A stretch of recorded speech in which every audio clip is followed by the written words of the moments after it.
정말 시편 51편은 여러 차례 설교를 했습니다. 그런데도 불구하고 우리가 보는 각도에 따라서 너무나 다양한 면을 보게 됩니다. 특별히 오늘은 더더욱이 그렇습니다.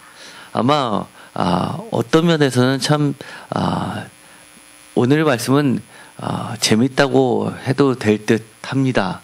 지금까지 여러분들이 생각하지 못했던 전혀 새로운 시각으로 한번 말씀을 볼 수 있는 기회가 되고, 또 여러 차례 하는 것과 더불어서 오늘은 전체적으로 한번 정리를 시편 51편을 하도록 하겠습니다. 여러 차례 말씀드린 바와 같이 이 시편 51편은 시편을 아주 대표하는 이 찬양입니다. 기도라고 해도 되고 예배 음악이라고 해도 됩니다. 시편에서 여러 가지가 있지만 그래도 손에 꼽히는 것들이 몇 개 있었습니다. 그 중에서도 주제면으로 했을 때는 시편에서 가장 중심이 되는 것은 하나님은 왕이시다라는 여호와 야훼 멜렉이라는 시고, 그와 관련돼서 좀 더 나아가서 메시아 찬양이라는 것들이었습니다. 예수님은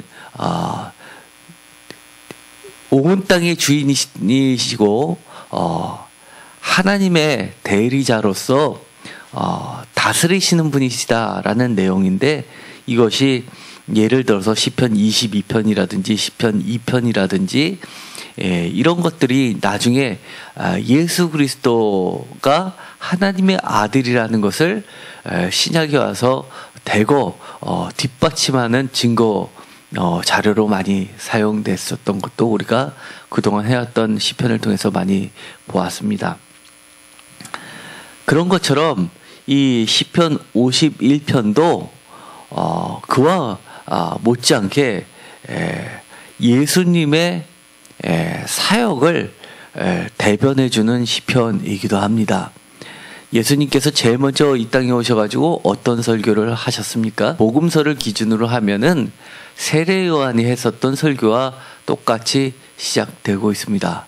회개하라, 천국이 가까이 왔느니라 라는 말씀으로 시작합니다. 회개로부터 시작해서 끝에는 천국을 말씀하십니다. 오늘 시편 51편을 보면 지금까지 해석했던 거는 글자 그대로 원문에 충실해서 말씀을 나눴다면, 오늘은 약간 조금 더 한 발자국 더 나가서 의미를 따지는 쪽으로 설교를 말씀을 나누고자 합니다.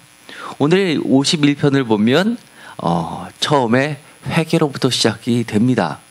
그리고 제가 여러 번 말씀을 드렸던 것처럼 기승전결의 이 한 편의 시가 네 크게 덩어리로서, 우리는 흔히 연으로서, 시에서는 연으로서 1년, 2년 해서 연으로서 표현하는데 네 개의 연으로 구성되고 있고, 그것이 바로 기승전결의 양식을 따르게 된다고 이야기했습니다. 그래서 맨 나중 말씀인 결에 해당하는 부분 16절부터 마지막 절 19절까지는 이 시편 51편의 결론 부분에 해당이 되고, 1차적으로는 글자 그대로 하면 18절에 있는 것처럼 시온의 선을 행하고 예루살렘 성을 쌓는 회복이 전체 결론이라고 말씀을 드렸습니다. 그럼에도 불구하고 이 시편 51편의 표제어를 따라 본다면 회개에서부터 시작이 됩니다. 사실 회개가 빠지면 우리의 신앙의 출발점이 없어진다고 할 수가 있습니다. 예수님의 표현을 빌리자면 회개가 없으면 천국이 없다라고도 말씀을 드릴 수가 있는 겁니다. 저희가 했었던 거를 한번 전체를 정리하는 시간을 한번 가져볼까요? 크게 네 등분으로 제가 색깔별로 표현을 했습니다. 1절부터 9절까지가 하나의 연이었고 첫 번째 연이었습니다. 그런데 이것을 보면 바로 이 전체적으로 보면 기승전결에서 기에 해당하는데, 이것은 한마디로 출발을 나타낸다고 할 수 있습니다. 출발은 바로 회개에서부터 시작됐다는 것을 알 수 있습니다. 승에 해당하는 부분 두 번째 연은 바로 10절에서부터 12절까지였습니다. 여기는 우리가 보통 승이라고 이야기하는 것은 국어 시간에 많이 배웠을 겁니다. 발전 또는 전개라는 말을 많이 쓰고 있습니다. 무엇인가 시작에서부터 전진한다는 의미를 갖고 있습니다. 죄악이 나와 있으면 바로 두 번째 부분에서 그것이 발전이 되는데, 이 죄를 회개하고 간절히 이것을 되돌리고 싶어하는 부분에 해당한다고 할 수 있습니다. 세 번째 부분에 해당하는 것이 뭔가 이것은 전환을 이야기합니다. 그런데 여기서 보면 그리하면이라는 말로 시작해서 세 번째 예언에서는 뭔가 결단을 이야기하고 있습니다. 마지막으로 네 번째 부분에 가면 이렇게 16절부터 19절까지는 결론에 해당하는 부분으로 해서 우리가 이야기한 것처럼 시온과 예루살렘의 회복을 이야기하고 있다는 겁니다. 그런데 우리가 이렇게 네 연으로 나눈 거는 많은 학자들마다 나누는 기준들이 다 틀리지만, 이것은 철저하게 히브리시의 특징을 따라서 우리가 나누다 보니까 자연스럽게 네 등부로 이렇게 기승전결의 형식을 갖게 되었던 겁니다. 첫 번째 부분에서는 이 시에서 보이는 것처럼 같은 색깔로 우리가 표시를 해놨는데, 하나의 틀을 형식하고 있는 게 바로 죄악을 지워주소서, 내 모든 죄악을 지워주소서 하면서 마치 액자의 틀처럼 처음과 끝을 장식해 놓고 많은 부분이 이렇게 대꾸 형식으로 되어 있습니다. 씻어주옵소서라는 부분이 2절에도 있고, 그리고 마지막에도 이렇게 씻어주소서라는 부분이 7절에도 나와 있고, 그 다음에 내가 안다라는 부분도 3절에 같은 표현으로 안다, 가르친다라는 말로 다르게 표현되고 있습니다. 그리고 주의 인자, 은혜, 긍휼이라는 1절의 말씀은 다시 8절에 즐겁고 기쁜 소리, 즐겁다라는 표현으로 되고, 그 중심에는 죄에 대한 이야기, 범죄, 죄악, 죄라는 부분을 이야기하고 있어서, 이것이 우리가 1절에서 9절까지를 의도적으로 자르지 않더라도 이 시의 구절을 통해서 1절부터 9절까지 됨을 알 수 있습니다. 특별히 5절에 있는 것처럼, 5절에 내가 죄악 중에 출생하였고 어머니가 죄 중에 나를 잉태하였다라는 부분은 흔히 이야기하는 원죄라는 부분을 교회에서 많이들 얘기하는데, 사실 여기서는 원죄를 이야기하는 것이 아닙니다. 여기서 이야기하는 것은 내가 죄라는 부분을 떠나서는 있어 본 적이 없고 내가 철저히 죄인이었다라는 부분을 이야기하는 겁니다. 예를 들어서 이 51편이 전체로 이렇게 회개를 하는 데 있어서 나는 내가 범한 죄가 없는데도 불구하고 원죄 때문에 51편의 시를 찬양을 드린 것이 아니기 때문입니다.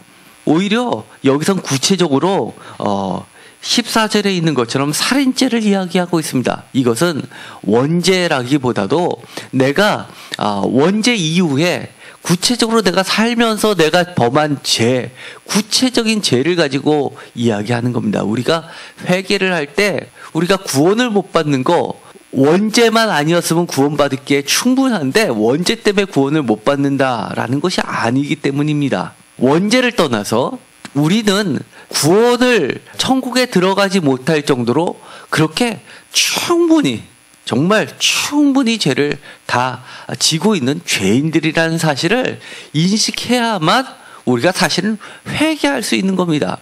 내가 굉장히 거룩한데도 불구하고 내가 짓지도 않은 그 원죄 때문에 그것 때문에 내가 천국을 못 간다라고 생각하는 것처럼 사실은 교만이 없습니다. 그래서 여기서는 그런 원죄를 이야기한다고 보다 내가 구체적으로 짓고 있는 그런 죄들을 가지고 그렇게 실존적으로 이야기를 하는 겁니다. 두 번째 연도 10절에서 12절까지 보면 우리가 13절에서도 끊을 수 있는데 일부러 12절에 끊는 게 아니라 그 시의 구조를 보면 이렇게 창조하다 붙들다가 이 처음과 끝을 10절과 12절을 장식하고 있고, 새롭게 하소서 10절, 12절에 회복시켜 주소서라는 동일한 의미가 앞뒤를 삶하고 있는 구조이고, 그렇기 때문에 10절부터 12절까지를 나누게 되는 겁니다.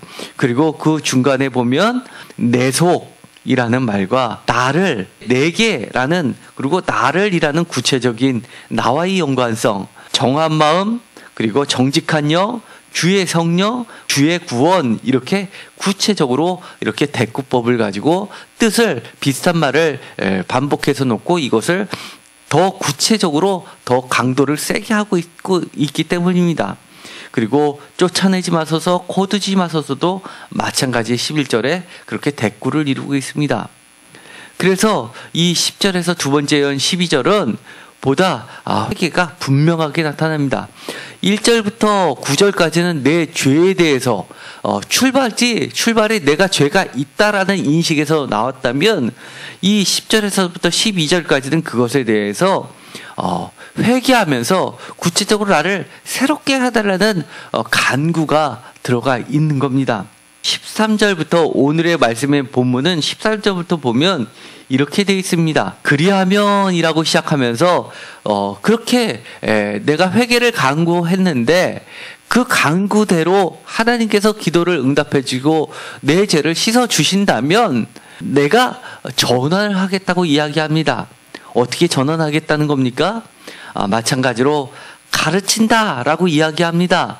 가르친다라는 말과 같은 뜻으로 전파한다라는 이야기를 합니다. 그렇게 해서 13절부터 15절까지를 액자의 틀처럼 그렇게 짜놓고 있고 그 가운데 그림들을 그려내고 있는 겁니다.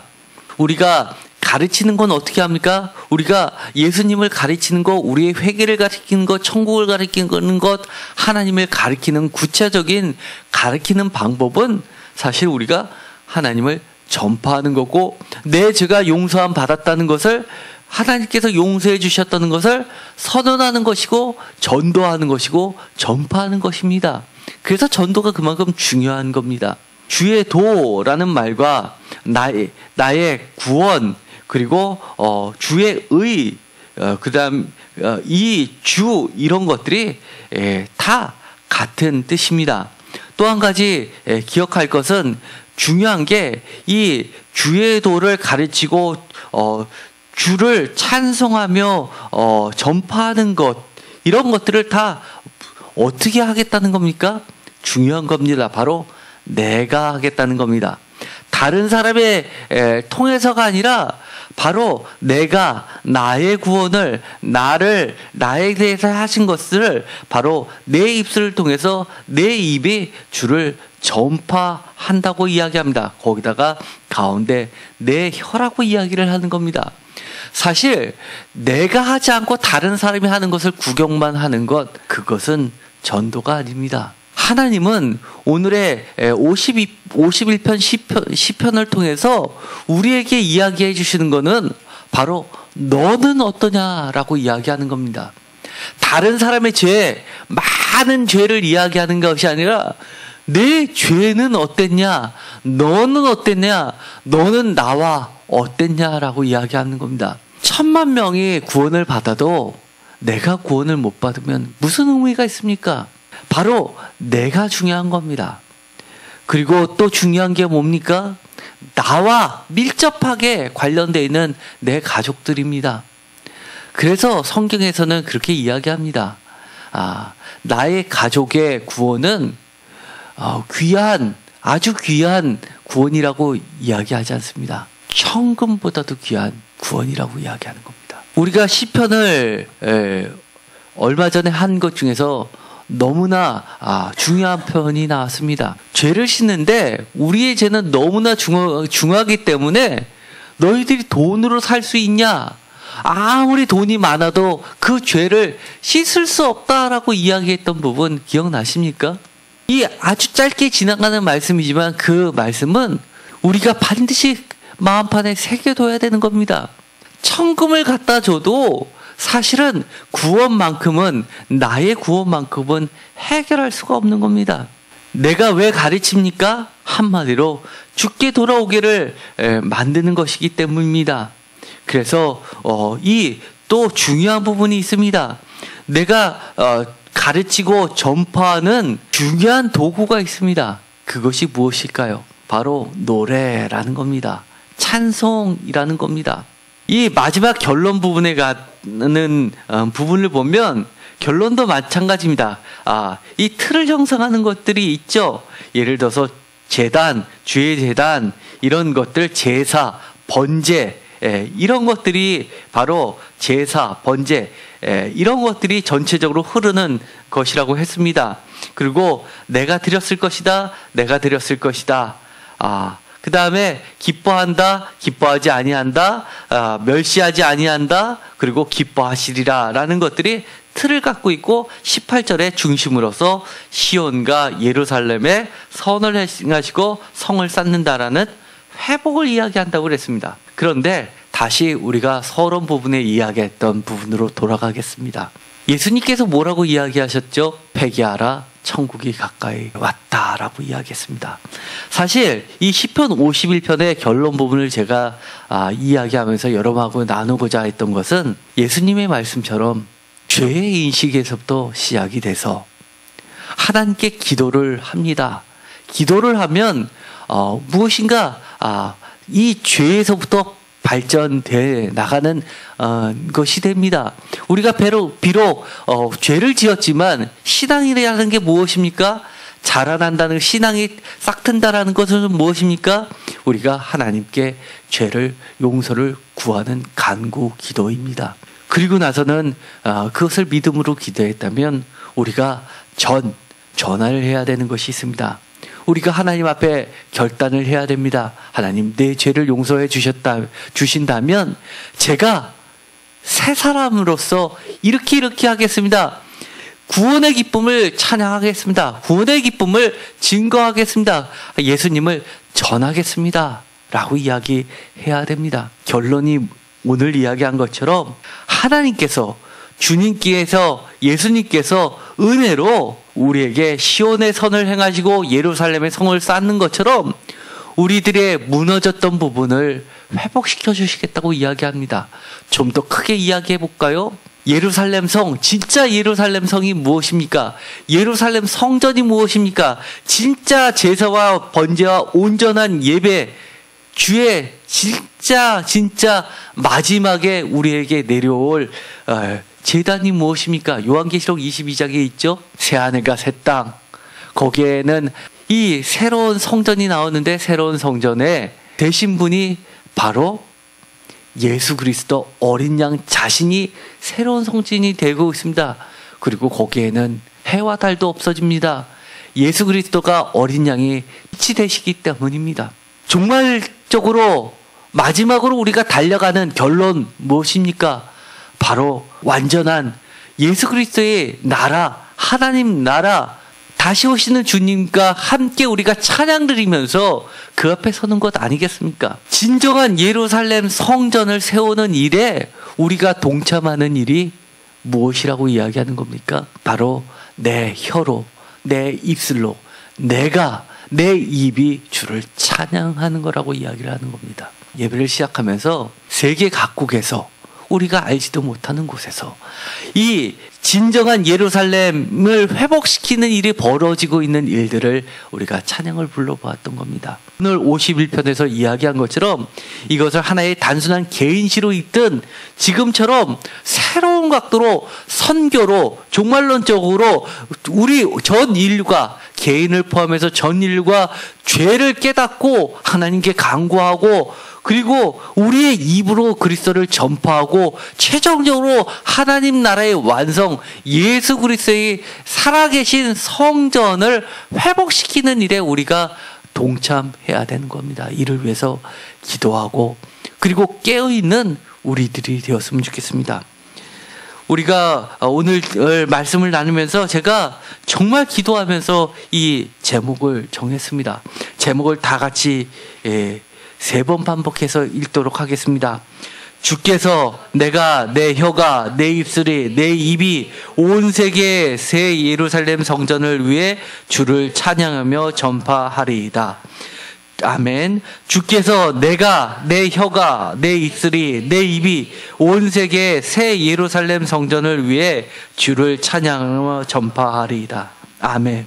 주께서 내가 내 혀가 내 입술이 내 입이 온 세계의 새 예루살렘 성전을 위해 주를 찬양하며 전파하리이다. 아멘. 오늘 여러분들이 불렀던 찬양을 보면 내용은 모르는데도 들으면 뭔가 가슴이 뭉클하지 않습니까? 사실 제가 이 찬양은 뜻도 몰랐는데 듣는 순간 눈물이 쭉 흘렀던 찬양이 있습니다. 이 찬양을 찾아보니까 이런 내용이었어 라는 것을 알게 된 찬양이 있었습니다. 저는 그것이 곡 때문에 그렇게 됐다고 생각하지 않고 성령님께서 우리가 언어를 모르지만 그래도 성령님께서 우리에게 알려주신 거라고 생각합니다.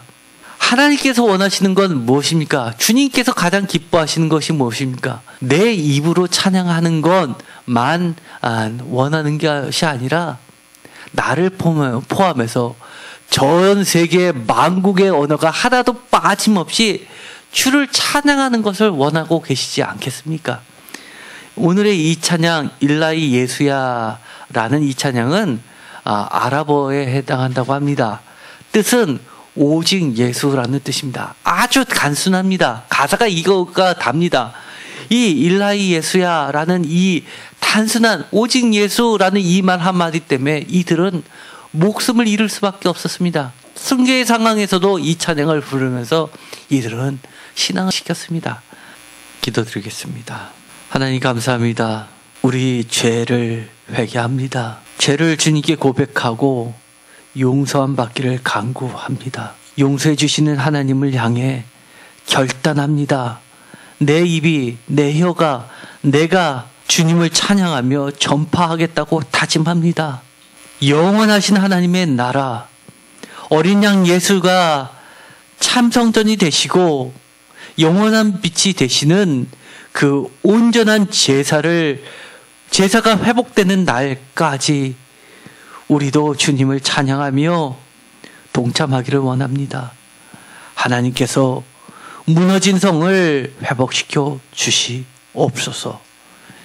예수 그리스도 이름으로 기도드렸습니다. 아멘.